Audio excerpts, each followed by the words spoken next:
Je suis une paillette et je connais la valeur de la vie. Salut les paillettes. Bonjour les paillettes. Bonjour. Bienvenue dans ce nouvel épisode de Je suis une paillette. Voilà, le concept, vous le connaissez, on reçoit une paillette qui a quelque chose à nous raconter, à partager avec vous, Tout surtout, simplement. qui nous écoutez. Ouais. Comment elle va, la paillette qui est là aujourd'hui? Elle a l'air agitée un peu. Un peu stressée, ça va. C'est vrai? Oui. Tu connais le début de l'émission ou pas? Oui. Âge, sexe, ville, profession, s'il vous plaît, mademoiselle. Alors moi j'ai 38 ans et donc je suis une femme. Je m'appelle Sarah, je vis dans un petit village à côté de Brie-Contre-Robert en Seine-et-Marne. Ouais. Voilà. Et je suis infirmière. Toujours le personnel médical qu'on a énormément, c'est incroyable. Qu'est-ce qu'on vous aime? Et on a un petit questionnaire pour te mettre à l'aise, pour finir de te détendre tranquillement, que tu te rendes compte qu'on est vachement bien ici, t'inquiète pas. Sarah donc, merci Sarah d'être là. Merci beaucoup déjà. Est-ce que tu pourrais nous donner un mot pour définir ton humeur en général? Je suis pas très sociable en vrai. C'est vrai? Ouais, bizarrement. Ça se manifeste comment? J'aime pas trop parler, j'évite. Tu sors, Ouais, t'as des... Je déteste faire la bise. Putain, elle est arrivée, je l'ai serrée dans mes bras, j'ai fait un hug de la mort. Alors, je dirais, elle me saoule, elle. Non, j'étais contente de te C'est voir. vrai? Bah oui. Pardon, alors. Moi, Du coup, très tactile, mais. un mot, ce serait quoi? Associable carrément? Ouais. Ah ouais. Ouais.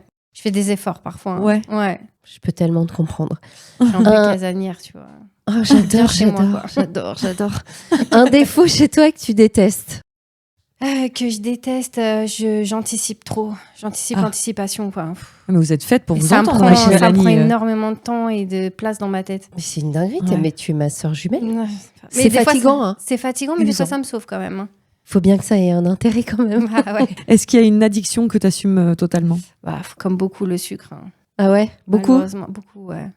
Genre, est-ce que t'es capable le soir avant de te coucher de te dire, allez, un petit gâteau et de bouffer complètement tout le paquet? Non, je fais attention. Ah oui, Ah ouais. Il d'accord. faut vraiment que je fasse attention. Si je me lâche, après, c'est foutu. Le plat, est-ce que t'as un petit plat qui te sauve? Bah justement, hein, comme ça, quand t'es en mode flemme. Déjà, est-ce que tu cuisines? Je déteste. Ah d'accord. Mais j'ai pas le choix. Bah oui. Un mari, 3 enfants, j'ai pas le choix. Donc, ouais, le plat qui me sauve, ce serait une boîte de raviolis et démerdez-vous. Les petits buitoni là, froid même la boîte. Non, je les chauffe le minimum, quoi. Au micro-ondes avec du gruyère dessus? Personne se plaint. Hein, ils Ah bah mangent. tu m'étonnes. Ouais, bah, les tiens. enfants et les raviolis, J'adore bah alors. ça, moi. Bah oui, Bah oui. ça sauve. Hein. Est-ce que tu as un souvenir doudou? J'ai pas vraiment de souvenirs, mais on va dire que quand ma journée est difficile, je suis pressée de retrouver mes enfants. Je pense à eux et je me dis, waouh, vivement que je les retrouve, que je les prenne dans mes bras. Parce que... C'est comme t'as une petite carotte quoi. Ah ouais, ce soir, je retrouve mes enfants, je vais faire un câlin, je vais faire ça, je vais... Après une journée qui est peut-être un petit peu difficile et justement tu Ouais. vas nous en parler Ouais. dans quelques secondes. Et le petit truc qui peut te mettre en colère direct. Je déteste la mauvaise foi. Je déteste la mauvaise foi. T'es vraiment et, une paillette, il n'y a pas de Ah problème. ouais.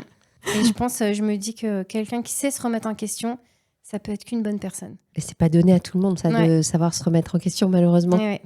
Alors Sarah, Rentrons dans le vif du raconte-nous, sujet. raconte-nous. T'es infirmière, d'accord, mais Ouais. dans un lieu un peu particulier. Alors moi, je travaille en soins palliatifs.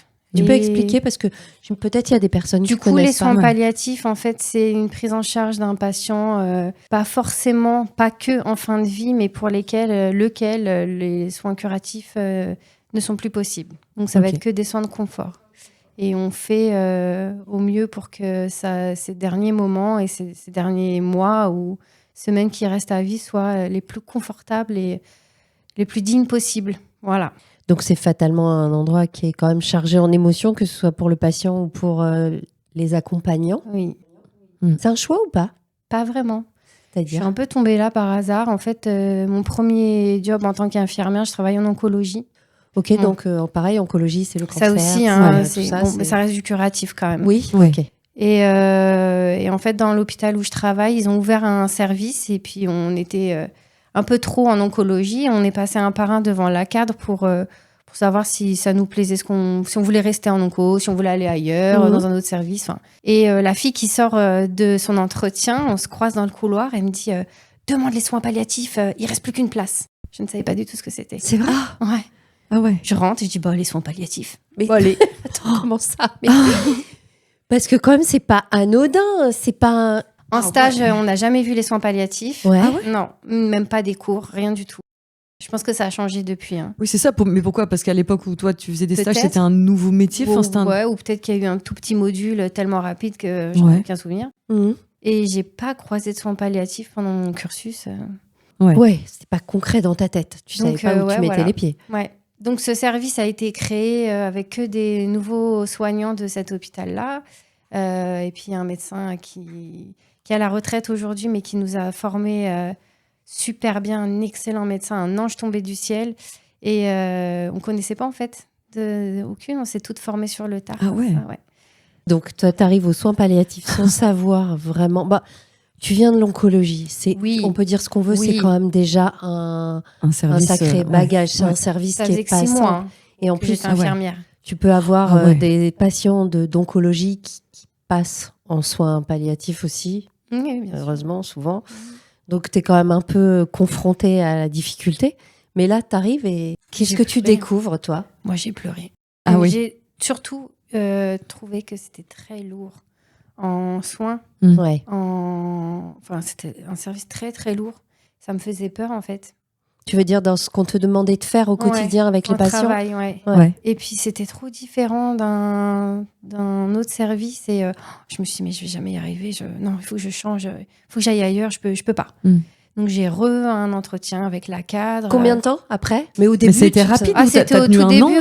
Non, peut-être 2-3 jours. Hein. Ah oui. C'est bon, c'est pas pour moi. Je me suis plantée. Je peux pas. Non, je peux pas. Ouais. Et la cadre qui peut-être avait senti un truc chez moi m'a dit, écoute, je t'ai mis là tout l'été. Tu fais tout l'été et après, je verrai ce que je fais de toi. Donc voilà, je pleure dans son... je veux pas y retourner.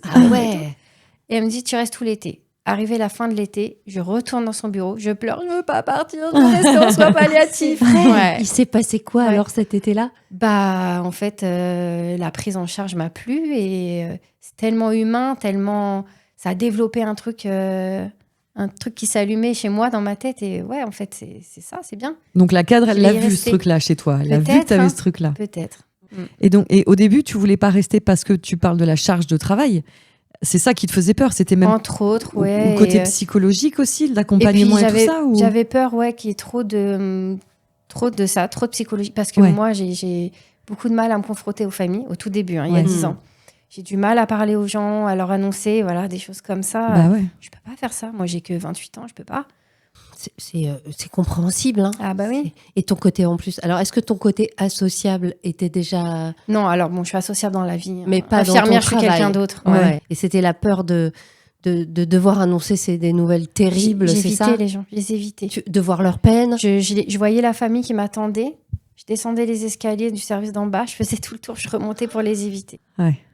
Pour pas avoir à leur dire quoi, parce qu'ils savent. Mais quand quelqu'un rentre en soins palliatifs, tu sais que l'issue, a priori, ils savent, mais il y a des gens qui ont besoin d'avoir les vrais mots pour comprendre. Ouais. Et moi, à 28 ans, j'étais pas du tout capable. Donc, j'envoyais mes autres collègues un peu plus matures. Mais il n'y a pas de formation parce que... Et j'ai eu des formations, heureusement. Oui. Ah oui, c'est pas donné à tout le monde de faire ça. J'ai fait des formations, sinon c'est pas possible. Hein. Et ça m'a beaucoup appris, ça m'a beaucoup aidé, les formations en interne dans l'hôpital. Et ça consiste en quoi ? Parce que je suis désolée, moi, mon seul lien avec le monde médical, c'est les séries et ces fameux moments d'émotion où tu vois ton héros préféré devoir annoncer à une famille qui a eu un événement tragique, la personne est décédée, etc. Voilà, tu vois ce que je veux dire ? Moi, j'ai ce cliché dans la tête, c'est tout. Comment ça se passe du coup ? Qu'est-ce que tu apprends en formation à mettre des mots, une attitude Ils nous apprennent à nous servir des aidants, à nous servir de ce qu'eux, ils savent. Il faut les rendre utiles. Ils se sentent utiles déjà. Ouais. Et leur poser, mais vous, de quoi vous êtes au courant ? Qu'est-ce qu'on vous a dit ? Voilà, il faut les faire parler. Et c'est eux qui le disent eux-mêmes après. Oui, c'est ça, tu les emmènes exactement où tu veux qu'ils aillent. Ou des silences. Et là, ils parlent. C'est pas toujours aussi simple. Hein. Mais la plupart du temps, c'est ma petite clé que j'utilise et ça marche bien. Et au bout de combien de temps tu as été capable de faire ça du coup ? Et pas les éviter en passant l'étage du dessous ? Ça n'a pas duré si longtemps que ça quand même, mais c'est une anecdote que j'aime bien raconter. Je sais pas, peut-être au bout d'un an quand même. Ouais. J'étais jeune. Mais c'est rapide parce que tu étais jeune. Hein. C'est ça. Mais à force, il faut y aller de toute façon. Qu'est-ce qui est le plus difficile quand on est infirmière en soins palliatifs ? Le plus difficile, c'est les appeler au téléphone pour leur dire que leur proche est décédé. Ouais. Ça, c'est dur. Donc, je les appelle parfois à 7h du matin. Parfois la nuit. Alors, c'est pas moi la nuit, du coup, parce que je fais pas de nuit. Et puis, il y a des gens qui veulent pas être dérangés la nuit. D'accord. Parce que de toute façon, qu'est-ce qu'ils vont faire ? Bien sûr. Non, mais d'accord. Chacun, alors là, vraiment, absolument. C'est vraiment un truc qu'on apprend dans ce genre de service. Chacun réagit comme il peut, avec les moyens qu'il a et la défense qu'il a, en fait. Et c'est appeler et prévenir et d'annoncer ça au téléphone. Plus dur que de le faire en face ? Peut-être, ouais. Parce que je perds un peu mes moyens au téléphone, je vais trembler, je vais bégayer. Je suis une infirmière, vous savez, celle que vous avez vue hier. Et puis, tu sais que dès que tu as dit ça, ils ont a priori compris où tu vas. Vous pressez pas, on a le temps, vous venez quand vous pouvez et on discute tout à l'heure. Voilà. Et à quoi ressemble une journée type de Sarah aux soins palliatifs ? C'est la course. C'est la course. Je cours toute la journée. T'arrives à quelle heure ? Le plus tôt, 6h45. Je fais des journées de 12 heures, donc je repars vers 18h45, 19h. Les soins le matin, donc c'est très chargé, donc c'est avec tout ce qui est toilette, voilà. Et puis prise de médicaments, de perfusion. Et après, l'après-midi, c'est beaucoup de famille. Surtout les week-ends, beaucoup de familles, beaucoup de gens qui posent des questions, qui ont besoin de notre présence, d'avoir des réponses. J'ai envie presque de comparer ça à... Tu sais, souvent, on compare la fin de vie avec le début de vie. Tu sais, alors, bien sûr que quand tu travailles dans une crèche, on va dire, on est sur quelque chose de plus positif, tu récupères ton enfant, etc. Ouais. Mais j'ai l'impression, tu vois, c'est un accompagnement, vraiment. On englobe les amis, la famille... l'entourage, les animaux de compagnie aussi, parce qu'ils ont le droit de faire venir leur chien, leur chat. C'est un peu extraordinaire dans ce service, on voit tout. Il faut, puisque c'est quand même c'est un endroit fou quand il pense. Et c'est fantastique que ça ait été créé. Et le truc que j'ai, c'est qu'il n'y en a pas assez. J'ai bien l'impression, malheureusement, qu'il n'y en a pas assez, que tout le monde ne peut pas... Alors, c'est hyper dur de mettre un mot genre confort sur la fin de vie, alors que les gens ne sont absolument pas dans un état de confort. Bien au contraire. On peut peut-être utiliser soigner les symptômes, pas guérir. Soigner les symptômes qui sont autour. La douleur, l'angoisse, les c'est ça, bien sûr. C'est essayer de mettre tout ça dans du coton le plus possible et que ce soit le moins douloureux possible pour la personne et tout l'entourage. Donc, c'est fantastique que ça existe. Fantastique. Comment tu rentres chez toi ? Alors, heureusement, au bout de 10 ans, j'arrive toujours à fermer la porte du service et ouvrir la porte de chez moi. Et ça, vraiment. Vraiment. Vraiment. Je ramène rien chez moi. Jamais. Jamais. Il n'y a pas un patient, une patiente. Bien sûr que oui. Ou d'un coup, tu as eu Mais bien sûr que oui. Voilà, un truc plus qu'avec Mais bien sûr autre. que oui. Bon, voilà, j'ai quand même des situations qui me restent avec toutes ces années en tête. Il y en a quelques-unes, qui restent dans ma tête. Mais j'en parle pas. T'en parles à personne ? Mais personne me demande. Et en fait, si tu veux, on est tellement à essayer de protéger tout le monde que de toute façon, mais jamais de la vie, on racontera tout ce qu'on vit dans ce service-là. Jamais. Il y a que nous, entre nous, personne ne peut comprendre, en fait. Bien sûr. On peut pas. Mais vous êtes un petit peu suivi à l'intérieur ? Ouais. Alors, on a une fois par mois une psychologue qui vient faire des analyses de pratique. Et en fait, on débat d'une situation qui a été trop compliquée à vivre pour nous, sachant qu'on en a déjà tellement parlé entre nous, entre copines soignants, que on n'en a même plus besoin, en fait. Ouais, c'est fait. Mais le job est fait. C'est fait. Mais en fait, on est tellement une équipe très, très soudée. Ouais. C'est une chance, c'est génial. Nous, on se parle avec des regards. Ça suffit. Et c'est ce que tu dis, c'est les gens avec qui tu bosses depuis 10 ans. Au final, il n'y en a pas qui sont, quasiment pas qui sont partis. Très peu, Très peu. On est assez stable depuis 10 ans. Et tu disais un truc, on passe notre temps, on n'en parle pas. Tu regardais, tu es venu accompagner quelqu'un proche. On passe notre temps à protéger les autres pour les épargner et tout. Mais au final, qui est-ce qui te protège toi ? Qui est-ce qui... Mes collègues. On est... Ah oui, si. Ça, franchement, c'est largement assez. Et tu disais aussi, on me demande pas ? Non, on me demande pas. Pourquoi ? Je vais faire un resto entre copines, mes copines d'enfance. Personne me dit alors Sarah, ton travail, ça va ? Mais pourquoi ? Ça s'est bien passé ? Parce qu'elles savent. Elles savent que tu vas pas y aller ? Non, j'ai déjà essayé d'en parler, mais j'ai vu leur tête tellement décomposée que je me suis dit non, mais plus jamais en fait. C'est vrai. Je peux pas leur en parler. Elles sont pas prêtes. Elles peuvent pas écouter tout ça. Et t'aimerais pouvoir en parler à quelqu'un qui fait pas partie de ce service-là et qui... Non, c'est pas... On peut pas comprendre. C'est pas ça, c'est qu'ils ont pas besoin de savoir. Ah ouais. C'est trop dur. Même moi, des fois, je me dis, mais qu'est-ce que je fous là, sérieux ? Oui, ça t'arrive encore, ça t'arrive toujours. Des fois, quand on a des situations vraiment... un ouragan qui passe dans le service, je me dis, mais est-ce que vraiment j'avais besoin de connaître tout ça, de savoir comment tout ça se passe? Qu'est-ce que je fous là? Ouais. Et justement, parce qu'on est tous là et que peut-être un jour on finira dans ce service-là pour passer le plus joliment possible de l'autre côté, est-ce que toi, ton rapport à la mort, comment ça se passe aujourd'hui? Parce que ça, c'est quand même une des grandes questions de la vie. Moi, j'ai pas peur de mourir, ça me fait pas peur en fait. Bon, pour l'instant, j'y suis pas, donc en vrai, je sais pas. Hein. J'ai accompagné des proches à moi et j'avais vraiment les pieds sur terre. J'ai essayé de gérer un peu tout le monde qui avait des questions trop farfelues, des demandes trop farfelues auprès des médecins. Comme il n'existe pas des vitamines. Mais non, ça n'existe pas. C'est 95 ans, c'est l'heure pour lui, il va y aller. J'essaye, en fait, je vois les familles que j'accompagne tous les jours. C'est ma famille, quoi, c'est pareil. Ouais. Ils ont réagi pareil. Après, j'ai perdu mon père aussi très soudainement. Alors là, par contre, j'étais capable de rien. Ouais. Rien du tout. Là, j'étais vraiment à la ramasse. Hein. Ouais. Parce que trop soudain, parce que pas de préparation. Oui, trop soudain c'est mon père, quoi. Ouais. Oui, bien sûr. Mais la question peut se poser... Enfin, je sais pas, on doit être un peu fou dans ma famille, mais nous, on s'est souvent posé la question pour connaître les deux.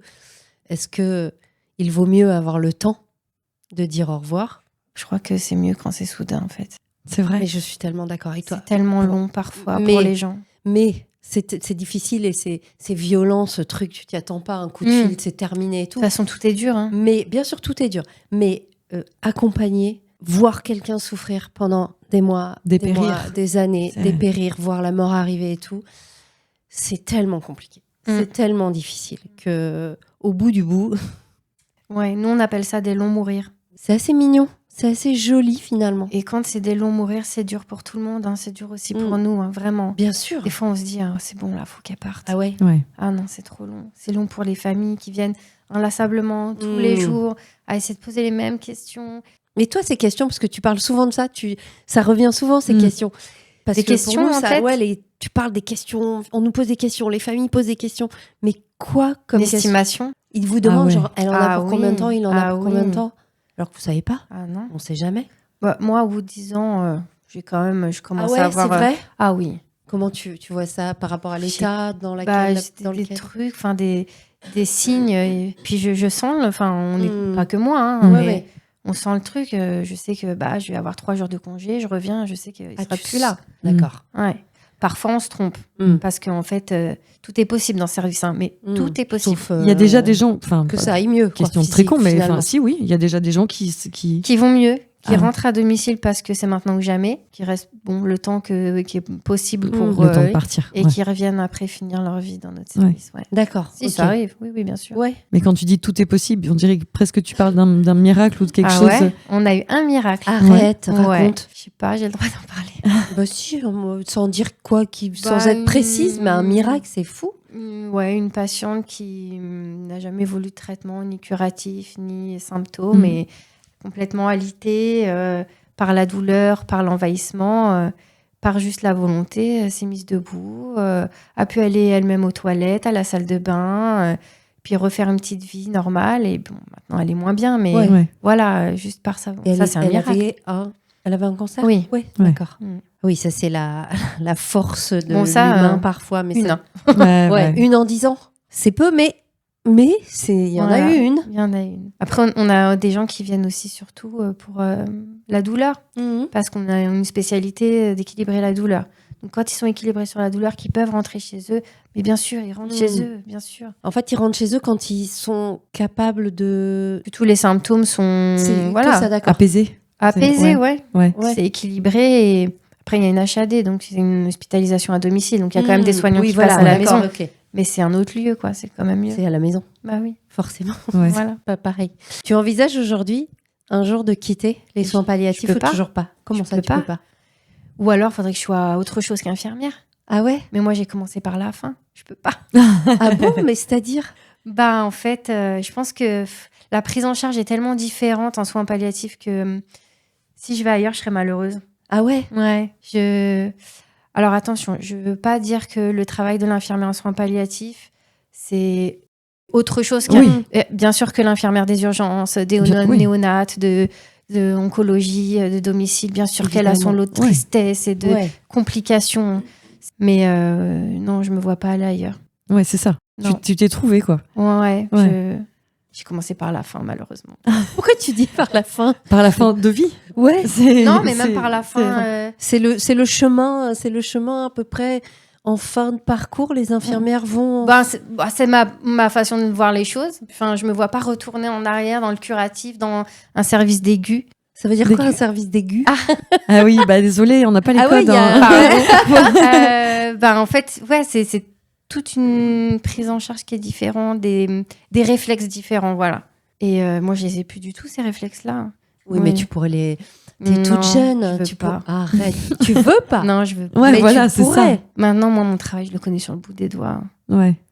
Moi, tous les jours, j'apprends. Tous les jours, j'apprends. Tous les jours, je vois une pathologie que je ne connaissais pas. Un mot que je n'avais jamais entendu. C'est ça que t'aimes aussi dans ce métier ? Ah oui. C'est pas tous les jours la même chose. Ouais.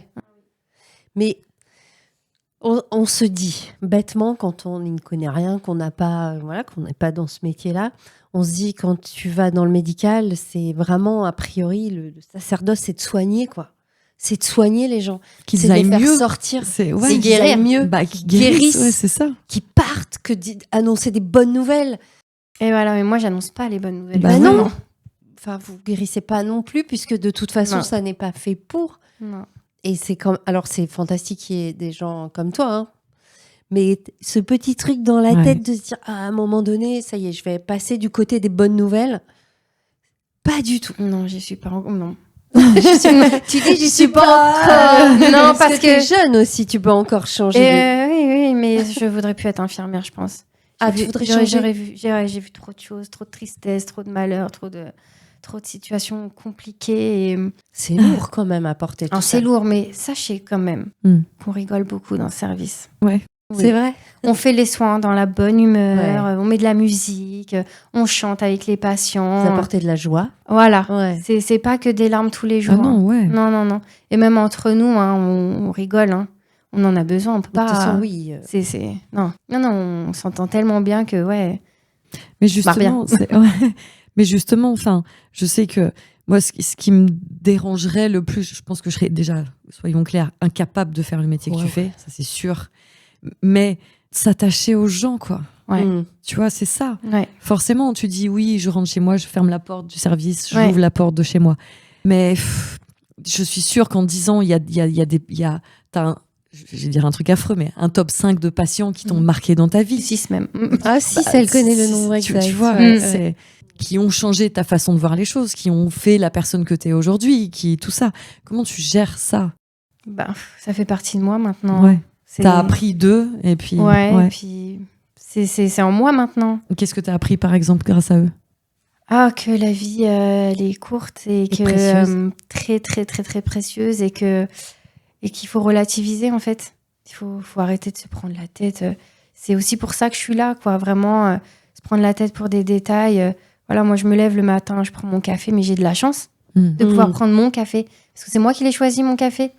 Et de voir mes enfants grandir et de... Puis ton café, tu peux te le faire toi-même. Et je le bois moi-même avec ma main. Et bien sûr. Et en fait, je sais que quand je rentre chez moi, je sais de quoi je suis heureuse. Voilà, je sais pourquoi je suis heureuse parce que ma vie, elle est simple, mais j'ai de la chance, en fait. Et tous les jours, je me dis, mais j'ai de la chance. Toi, là, l'égocentrisme, il est ailleurs, hein, là. Tu vois ce que je veux dire ? T'es pas sur toi. Cette vie te permet vraiment... Ah ouais. d'avoir... Mais j'étais pas comme ça. Enfin, je pense que j'étais pas comme ça avant. Sinon, t'aurais peut-être ça m'a vraiment changé, vraiment. C'est vrai ? Ah ouais. Mon comportement avec ma famille, mes proches, je suis vraiment devenue quelqu'un d'autre avec ce travail. Ça m'a vraiment changé, ça m'a permis d'être qui je suis maintenant aujourd'hui. Et t'es qui alors aujourd'hui ? Je suis une petite infirmière toute simple qui travaille en soins palliatifs et qui essaye le plus possible de ne pas se prendre la tête et de faire mon travail au mieux et d'avoir ma vie de maman au mieux. Et comme tout le monde, je fais des grosses conneries, je fais des bourdes, des boulettes. Mais est-ce que de voir la mort et la tristesse comme ça au quotidien, là, c'est une question parce que Parce que je me demande ça, parce que je pense que c'est ce que ça ferait sur moi. Te fais pas projeter en permanence sur les gens que t'aimes, cette fin de vie. Mais moi, j'appelle ma mère, elle me répond pas une fois. Tu deviens ouf. Je suis en panique. Merci. Ouais, ça me semble normal. Mais j'aimerais bien être autrement. Mais je peux pas. C'est impossible. Donc ça, c'est chiant par contre. Tu vis avec cette peur quand même. Et je sais tout. Je sais comment ça se passe. Tu sais tout. Et ça... Putain, c'est fou ton truc, c'est dingue. Je sais comment tout. Comment tu fais? Tous les symptômes, je connais tout. Je sais tout. Du début de l'arrivée en soins jusqu'à la morgue. Je connais tout. Comment ça se passe, comment on va faire. Et tu dis quand même que t'es bien, que c'est ton truc. En fait, je connais que ça. Ouais, tu connais que ça. Ouais. Et pour l'instant, ça va. Tant que j'arrive à fermer la porte de ça et rouvrir la porte de chez moi, ça va. Le jour où j'arriverai plus à faire ça, il faudra que j'envisage autre chose. Tu ferais quoi si tu faisais pas ça? Tu t'es déjà posé la question? Mais bien sûr. Alors? Mais pas infirmière en tout cas. Non, mais justement, ce serait quoi? Je sais pas. Ah, voilà. Ah, tu me dis, mais bien sûr. Peut-être travailler dans une bibliothèque, parce que moi, j'adore lire. Tranquille. J'adore lire. Je m'évade avec les livres. Normal, t'as le temps de lire avec cette vie un peu folle. 3 enfants, je le rappelle quand même. 3 enfants, jeunes, en soins palliatifs. Ils sont jeunes. Ils ont quel âge tes enfants? 11, 9 et 5 ans. Je suis pas bien quand je suis elle regarde, il a bien 5 ans. 5 ans le dernier, c'est sûr. Et un grand de 40 ans, c'est ça aussi? C'est mon first. C'est ton first. Comment ça se passe avec ton first? Comment il vit tout ça? Il est infirmier? Ah purée, c'est pas Dieu possible à chaque fois. T'as vu comment on s'est rencontrés?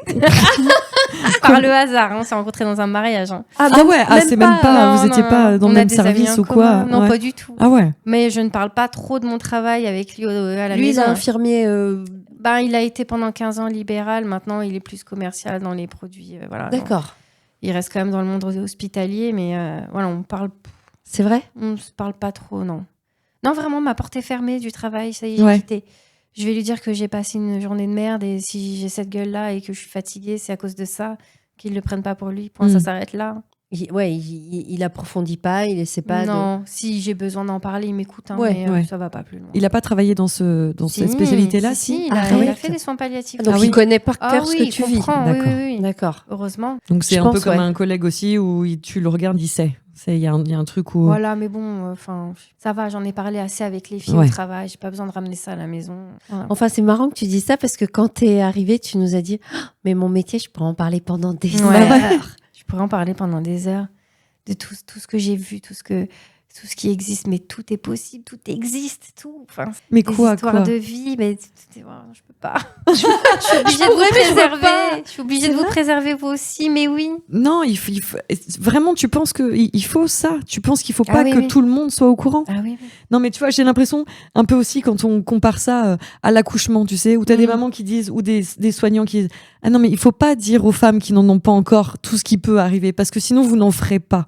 Et tu penses, là, de toute façon, on y va tous. Oui, mais tu vois ce que je veux dire? Non, je peux pas. C'est vrai. Ah non, vraiment. Mais moi, je trouve que ça me fait plus peur que tu dises pas. T'as peur de quoi? Tu vois? Qu'est-ce que tu veux pas dire? Ça vous effraie. Ça effraie la fin de vie, tu sais, quoi qu'il arrive. Hein. Ouais, non, je parle pas vraiment de la fin de vie, mais tu vois, des cancers, de tout ce qui peut exister. Localisation, évolution, pansement, écoulement, suintement, odeur, nécrose. Oui. J'en ai plein, des adjectifs. Ouais, bien sûr. La fin de vie, quand on est dans un état avancé, est pas joli, ça c'est sûr. Évidemment, on veut peut-être pas savoir l'odeur des nécroses. Tu vois, mais je peux pas tout dire. Mais non, mais peut-être des belles histoires ou des belles rencontres. Des rencontres. Ouais. Des belles rencontres, ça c'est sûr, j'en ai fait. Que ça soit des familles, que ça soit des stagiaires. On a eu des stagiaires, ça a été des belles rencontres, vraiment.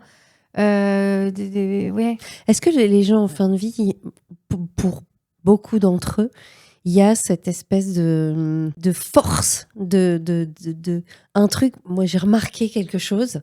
C'est une espèce d'envie de vivre, d'énergie, de quelque chose qui est dingue, alors qu'ils arrivent vraiment quasiment à la fin. Comment expliquer ça? De positivité. Moi, parce que tu vois ce que je veux dire? Pour la plupart, eu déjà un parcours de soins très long, très compliqué, douloureux. Soit ils en ont marre, et ils sont bien contents d'être en soins palliatifs, soulagés, et ils savent. En fait, le plus dur, c'est pour les familles. Ouais. Parce que eux, ils savent à partir du moment où ils arrivent là que bon, c'est soit ils ont arrêté les traitements parce que ça ne fait plus rien, soit quoi qu'il arrive, ils savent très bien qu'ils vont pas ressortir. Après, il y en a qui ont besoin d'avoir que le médecin oncologue qui les a pris en charge pendant X années dise vraiment les mots. Voilà, je peux plus rien pour vous, c'est fini. Et il y en a qui ne le font pas, ça. Bien sûr. C'est-à-dire qu'ils sont envoyés en soins palliatifs. Bien sûr, sans savoir que c'est fini. Sans savoir où ils sont. Arrête. Mais bien sûr. Mais pourquoi ? Parce que le médecin c'est pas facile de la part du médecin qui a promis de guérir et qui ont finalement échec thérapeutique. Et je pense qu'il y en a qui n'ont pas la force ou peut-être pas l'occasion. Je crois pas trop. Ou le temps, ouais. Bon. Ouais, enfin de le dire et voilà. Et le patient arrive là et c'est à nous d'annoncer ça. On se connaît pas. C'est le premier jour. Bonjour. Ouais, des fois vous êtes en soins palliatifs. Est-ce que vous savez où vous êtes ? Ouais. Ah ouais. Ça commence comme ça. Est-ce que vous savez pourquoi vous êtes là ? Là, ça c'est encore une épreuve terrible, ça. Ah ouais. Il y a des gens qui sont choqués, qui restent en état de choc jusqu'à la fin, sidérés par l'annonce qui a été trop brutale, qui a été trop... Voilà. Je pensais que c'était un choix, C'était un choix de... Soins palliatifs. Ouais. À un moment donné, dans le parcours médical. Bon, bah là, voilà. Là, on peut plus. Donc, est-ce que vous voulez rentrer chez vous ? Est-ce que vous pouvez aller en soins palliatifs ? Ce serait beau si ça se passait comme ça. Non, rentrer chez... Ouais, voilà, mais c'est pas ça. Non. Le médecin dise, voilà, là, on peut rien pour vous. Vous allez sûrement aller en soins palliatifs. Ça se passe pas toujours comme ça. Et comment ça se passe alors quand ça se passe pas comme ça ? Ils viennent chez nous sans vraiment savoir et voilà. Ils passent, tu veux dire, du service d'oncologie à chez vous ? Ouais. Sans transition, entre guillemets ? Ouais. Et à vous de vous récupérer le bébé et de faire le job. Voilà, mais bon, vu qu'on a l'habitude, on a quand même la forme. Oui. Mais donc les familles, si les patients ne sont pas au courant, les familles non plus. Donc ça les familles arrivent. Ça peut... non, là c'est ou pas alors à gauche, il y a les droite. familles qui sont au courant qui disent faut pas lui dire qu'il est en soins palliatifs. Ah ouais. Mais nous on ment pas aux gens en fait. Non. Donc on leur dit mais si ils nous posent la question, on va le dire quand même parce qu'on peut pas mentir. Alors, des fois, ils posent jamais la question parce qu'ils savent très bien que finalement, ça sert à rien de mettre des mots. Et un peu dans le déni. Voilà. Ouais. C'est un monde. Tu vis dans un autre monde. Tu vis dans un monde, très très particulier, différent, mais nécessaire. Et là, par exemple, il y a ta nièce qui est avec nous, qui est une jeune fille. Ouais. Est-ce que si elle te dit je veux faire le même métier que toi, tu lui dis oublie ou tu lui dis vas-y ? Non, regarde la tête. Mais pourtant, tu aimes, t'es heureuse. Ouais, mais non, elle est trop mignonne pour ça. Non. Ah ouais. Alors si c'est pas ta nièce, quelqu'un te dit je veux faire le même métier que toi. Moi aujourd'hui, je t'appelle, je te dis voilà, je me suis renseignée, je veux faire ce métier-là. Ouais. Tu me dissuades ou tu me dis d'y aller ? Non, je te dissuaderai pas parce qu'on a besoin tellement. Vraiment, on a besoin de soignants et c'est pas donné à n'importe qui de faire du soin palliatif. Et si vraiment c'est ce que tu as envie de faire, vas-y, formation, je te prends stage et on met tout, on essaye. Quand même, il y a un bon côté. Mais bien sûr qu'il y a un bon côté, c'est que des bons côtés. Tu vois mais ma nièce, elle est beaucoup trop mignonne. Est-ce que tu as vu des stagiaires justement arriver et au bout de être dans l'état dans lequel tu étais toi quand tu as démarré et qui par contre vraiment ne sont jamais revenus, ou d'autres que tu as accompagnés qui petit à petit ont adhéré comme toi? C'est quoi la proportion en fait? J'ai eu une élève étudiante avec qui ça s'était passé très bien, un bon stage. Et un jour, on avait un poste à pourvoir. J'avais gardé son numéro, je lui ai envoyé. C'est devenu ma collègue. C'est vrai, c'est génial. Ouais. Mon ancienne stagiaire est devenue ma collègue. Après, il y a eu des stagiaires pour qui c'était plus compliqué parce qu'elles sont jeunes quand même. Des fois, elles ont à peine 20 ans. Et bravo les filles parce qu'elles sont accrochées jusqu'au bout. Il y en avait qui rentraient chez elles, on ne le savait pas forcément, qui rentraient en pleurant. Normal. Et ça, il faut nous le dire, quoi. Parce que, oui. On essaye de protéger tout le monde et quand elles font comme si ça allait bien, nous, on pense que ça va bien, que ça se passe bien. Oui, mais en même temps, si elles vous voient travailler, que vous êtes forte, etc. Elles s'accrochent, les gamines, vraiment. C'est ça, quoi. Bravo, elles s'accrochent, mais tu as été gamine aussi, tu as été dans cette situation, toi, et tu sais très bien que personne ne rentre. Tout va bien, c'était cool, j'étais en soins palliatifs, en stage, là, c'était génial. Non. Je me souviens la première fois que j'ai fait une toilette mortuaire en oncologie. Donc, ça faisait très peu de temps que j'étais là. Donc, on lave le patient qui est décédé. Et dans ma tête, je me disais, tombe pas dans les pommes, tombe pas dans les pommes, tombe pas dans les pommes. Ah ouais. C'était trop dur. Ça paraît fou, en fait. C'est vrai. Il y a 1 milliard de questions sur ce métier, en fait. Mais tu veux pas nous dire les choses. Non, il y a plein de trucs que tu veux pas pour nous protéger. Ouais, c'est un peu notre philosophie, de protéger les gens, en fait. Ouais, c'est protéger ça, les familles, protéger même par exemple, on va avoir une patiente, je sais pas, qui va avoir l'âge de ma collègue. La patiente, elle vient d'avoir un bébé. Quel âge ma collègue, elle vient d'avoir un bébé. On va la protéger, cette collègue-là, quoi. On va dire, oh, bah là, je vais m'en occuper, t'inquiète, j'y vais. Pas qu'elle se projette, elle, dans quelque chose comme ça. Similaire à ce qu'elle est en train de vivre. On se protège entre nous déjà, donc forcément que les gens à l'extérieur, on les protège aussi. Donc en fait, les relations entre vous sont aussi fortes que les relations que vous pouvez avoir avec les patients? Moins fort, plus fort? C'est différent. C'est autre chose? C'est différent. Non, les relations qu'on a entre nous, moi, j'ai jamais connu ça ailleurs, vraiment. C'est exacerbé en plus, je pense que c'est fatalement, vous vivez des choses tellement fortes. Ouais, et tellement ça nous a rapprochés. Que vos relations, elles sont uniques, ça peut pas arriver... Je te dis n'importe quoi, tu travailles dans une boulangerie, c'est génial et tout, même nous, ce qu'on fait. Mais c'est tellement moins intense, vous vivez des choses tellement intenses que heureusement que vous entendez bien. C'est une force. Parce que sinon, traverser tout ça avec des collègues que t'aimes pas, ce qui peut arriver. Bah, tu restes pas. Ouais. Non. Non, là, c'est vraiment une chance. On a une chance de s'être toutes rencontrées entre nous. Et pendant le Covid, comment ça s'est passé Je sais pas, j'étais pas là. J'étais en congé mater. Ah ouais, c'est vrai. Ouais, j'ai eu cette chance. Comme ça, ouais. Non, je n'ai rien vécu. D'accord. Je pense je sais qu'elles ont vraiment, vraiment galéré, que ça a été compliqué pour elles, mais moi, j'étais tranquille avec mon bébé à la maison. J'ai rien vu. Ouais. Tes enfants, ils savent ce que tu fais? Ouais, ils savent. Ils te demandent, ils te posent des questions? Pas du tout. Ah ouais. Mais ils sont petits peut-être. Pas du tout, mais mon fils aîné, je crois qu'il a des angoisses de mort, ouais. Ouais, mais ça, est-ce que c'est pas l'âge aussi? Voilà. Oui, c'est ça. Voilà. Je pense que dès qu'il entend le mot mourir, je vois qu'il commence à avoir une respiration accélérée, il se retient de pas pleurer. Ah ouais. Et tu lui demandes, tu lui dis, mais qu'est-ce qu'il y a, qu'est-ce qui t'arrive? J'ai peur de mourir, j'ai peur quand tu vas mourir. Oui, je vais mourir, mais tu sais, on a le temps, c'est pas tout de suite. Oui, mais ouais. Mais je peux pas lui dire non. Tu peux pas. Non. Tu peux pas lui dire non. Il sait le boulot que tu fais. Et c'est forcément, il baigne dans. Ouais, on cache pas. Ouais, c'est ça. Voilà, il y a pas trop, il y a pas même pas du tout de tabou de ce côté-là. Voilà, il y a des gens qui sont malades, très malades, qui sont fatigués et qui vont au ciel. Et voilà, ça arrive et qui meurent. Et puis c'est important d'utiliser les vrais mots. C'est vrai. Mais pas forcément pour les enfants, parce que les enfants, ils sont beaucoup plus les pieds sur terre qu'on imagine. Mais pour les familles, les entourages, c'est important d'utiliser les vrais mots pour que ça arrive, quoi. Ça monte au cerveau que ça acte quelque chose. Tu fais pas de détour, tu vas droit au but. Il y a des gens qui ont besoin d'avoir les vrais mots et ça, on le ressent en général. Tes vacances, ça se passe comment à toi? Mes vacances? Ouais, ça n'a aucun rapport. Je les attends. Mais tu sais, voilà, je suis tellement en train de te voir dans ton quotidien, d'imaginer ça. Ah, j'oublie tout, hein. Ah là là, ça doit être tout. Je me vide la tête. C'est vrai? Ah ouais. Je reviens, j'ai tout oublié. Qui ça? C'était qui ça? Aucun souvenir. C'est vrai? Ah ouais, vraiment. Tu coupes complètement. Là, tu pars quand, là? On est au mois de mai. Au moment où on enregistre, on est au mois de mai. Juillet, j'ai posé des vacances. Combien de temps? 2 semaines. C'est pas beaucoup. Mais non, c'est pas beaucoup. Ça suffira pour couper.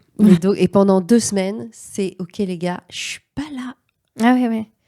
Ah non, mais il n'y a pas un moment où tu t'envoies pas un petit message et monsieur machin et madame machin. Bah bien sûr, ça peut arriver. Bah bien sûr. Ah bah oui. Quand même un petit. Ah bah oui. Oui. On ne peut pas banaliser comme ça quand bien même. Sûr. C'est ça, aujourd'hui, t'as pas un autre regard sur la mort. Est-ce que c'est toujours quelque chose de... T'as pas banalisé? C'est pas quelque chose qui me faisait peur avant, dans ma jeunesse. Même ton regard là-dessus, par rapport à ça. Parce que on est plusieurs dans cette pièce, la mort, c'est quelque chose de... Waouh. Je sais que ça peut bien se passer. Okay. Ouais. Voilà. Je sais qu'on peut tout faire pour que ça se passe bien. Et les médecins et les équipes soignantes feront tout pour que ça se passe bien. Parce que c'est mon métier, c'est ce qu'on fait. Et au final, il y a très peu de moments où ça se passe pas bien. Donc ça rassure. Faut nous faire confiance. Au final, c'est rassurant. Mais oui. Faut rassurer les gens sur les fins de vie parce que les soins palliatifs, c'est une case importante. Voilà, ça compte. De passer par là, c'est quand même important. On a eu au tout début, à nos débuts de soins palliatifs, un couple. Le monsieur, il s'occupait de sa femme qui avait une maladie neurodégénérative, évolué sur plusieurs années. Il s'est occupé d'elle de A à Z pendant des années. Très longtemps, ouais. Et voilà, ils n'en peuvent plus. Ils veulent aller en Suisse ou je ne sais pas où pour l'euthanasie. Mais obligé de passer par la case soins palliatifs. Le monsieur a eu beaucoup de mal à nous laisser la place pour faire les soins. Ah oui. Et au final, ça s'est tellement bien passé. Quand sa femme est décédée, il a presque voulu faire partie bénévolement de l'équipe en essayant de s'occuper du service et tout. Il n'arrivait pas à nous lâcher tellement il était content des soins qu'on avait faits pour sa femme. Et au final, ils n'ont jamais quitté les soins palliatifs. Ils sont jamais partis en Suisse pour... voilà. Ça arrivait quand même plusieurs fois. Et là, tu dis... c'est du mon travail. C'est utile, quoi. Ouais, enfin, voilà. Du bon travail. C'est important de le dire. Je pense qu'il y a plein de gens qui s'occupent qui sont aidants d'un proche et de dire c'est très dur, vous n'êtes pas formés pour, c'est pas notre métier. On n'est pas capé pour ça. Il y a des gens dont c'est le métier, qui le font super bien. Et si vous avez la possibilité, n'ayez pas peur, ça ne sera pas pire, loin de là, a priori. Et surtout relativiser, parce que avec tout ce que je traverse comme histoire de vie, comme situation difficile, franchement, la vie, elle est cool, quoi. Ouais. La vie, elle est cool quand on a la chance, d'être en bonne santé, quand on a la chance d'avoir tout ça, c'est sûr. Faut profiter de ces petits moments, des petits moments de vie, des moments simples, c'est important. J'ai lu une phrase il n'y a pas longtemps qui disait que quand tu n'as pas de problème de santé, tu as 1 milliard de problèmes. Et dès que tu as un problème de santé, tu n'en as plus qu'un. Bah oui, tu vois. C'est ça. Et ça, on oublie. Enfin, on ne sait pas, en fait. Tant que ça ne nous arrive pas, on ne sait pas. Qu'est-ce que tu aimerais qu'on retienne de ton métier aujourd'hui? Relativiser, vraiment dans la vie. Relativiser dans la vie. Et sortez la tête de votre cul, regardez un peu autour. Ça, j'aurais pas osé le dire. Bon, pardon, je l'ai dit. Non, mais c'est vrai. Oui. Il y a tellement de gens qui vivent des choses dramatiques, des choses terribles. Si tout va bien, les gars, kiffez. Les gars qui pètent des plombs en voiture, mais pour franchement, rien, bien sûr. Ça y est, tout le monde est passé, personne n'est mort. Allez, continue ta route. Exactement. T'as perdu 3 minutes. Oh, chouchou, c'est pas très grave. Non, c'est pas grave. Non, mais bien sûr, mais relativiser, c'est bien que tu le dises, ça fait du bien. Ouais, mais je le dis souvent, mes proches. Ouais. Faut les gars, souffler. Il y a tellement pire dans la vie. Et c'est important de le dire dans cette émission aussi, je pense. Ah, moi j'adore. Parce que on a reçu déjà pas mal de paillettes maintenant. Ça fait quelques émissions. Ça y est, ça commence à compter. Et c'est souvent ça, en fait, avec toutes les histoires que vous êtes venus nous confier. Ça va, quoi. Ça va. Hein. Et même ces gens qui viennent nous raconter leurs histoires, qui traversent des choses extrêmement dures, et qui sont là, et qui se battent, et qui ont le sourire, et qui continuent d'avoir de l'espoir, et qui... Je peux vous raconter juste une dernière histoire. Avec plaisir. Je fais l'entrée d'un patient qui a à peu près mon âge. Et pour lequel, un cancer qu'on peut pas soigner, et que son temps est compté. Et je suis là avec mon petit papier, mon petit stylo à faire son entrée. Et il me dit, vous savez, moi, j'ai jamais vraiment travaillé, je faisais que des conneries, mes parents, ils savaient pas trop quoi faire de moi. Un mec un peu perdu, quoi. Il me dit, là, j'ai trouvé l'amour de ma vie. J'ai la femme pour qui je vais me lever tous les matins, je veux travailler, je veux avoir des enfants. Et dans ma tête, j'étais là, pleure pas. Ah, tu m'étonnes. Et il me dit tout ça et je crois que je suis sortie de la chambre, j'ai pris mon téléphone, j'ai envoyé un message tout de suite à mon conjoint. Je t'aime, la vie est trop courte, t'es l'amour de ma vie, heureusement que t'es avec moi. C'est quelqu'un qui m'avait bien marqué. Ouais. Je comprends. Très dur. Ouais. Parce que qu'est-ce que tu veux dire? C'est rien à dire. Non. Juste à dire aux gens qui nous sont proches qu'on les aime. Oui, toujours profiter des gens. On a de la chance. On a de la chance de les avoir. Profiter tant que tout le monde est là. Et se le dire, c'est sûr. Faut pas regretter. Merci beaucoup, Sarah. Merci à vous. Merci d'être venue. Merci beaucoup. Repose-toi bien pendant tes vacances. Je suis pas en vacances, mais bientôt. Et merci pour tout ce que tu fais auprès de tous ces gens, franchement. Merci pour tout ce que vous faites tous. Ton équipe qui a l'air géniale aussi. C'est super, vraiment. Et encore, des petits anges avec moi. Ouais. Et une grosse pensée à tous les soignants qui nous écoutent et à tous les accompagnants aussi. Oui. Merci. C'est important. Merci. Merci à vous. Bisous les paillettes. À Bisous bientôt. les paillettes.